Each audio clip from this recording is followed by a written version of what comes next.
Allez, tentative d'explication de ce que c'est que la musique modale. Pour comprendre la musique modale, on va passer par la musique tonale.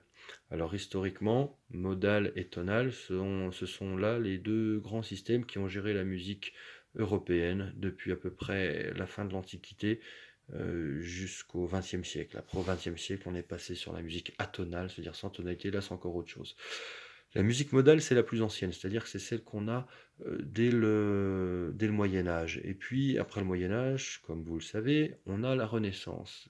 Et pendant la Renaissance, pendant le XVIe siècle exactement, il y a des compositeurs qui ont trouvé qu'au lieu de jouer comme ça,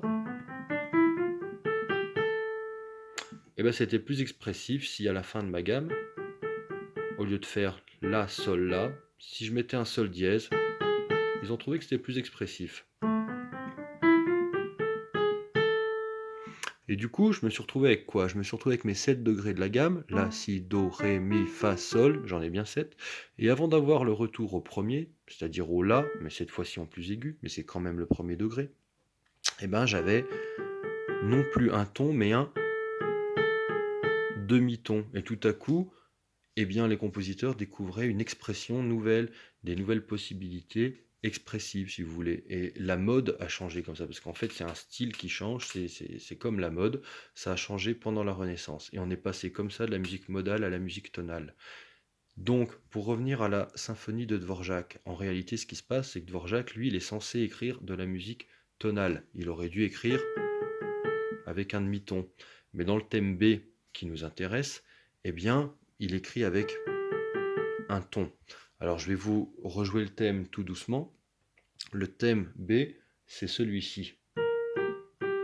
Pardon, excusez-moi, c'est celui-ci.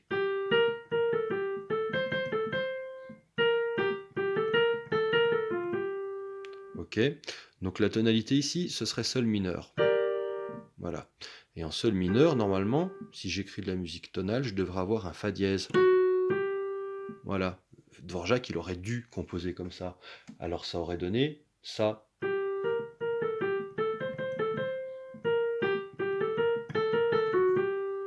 Vous voyez la fin?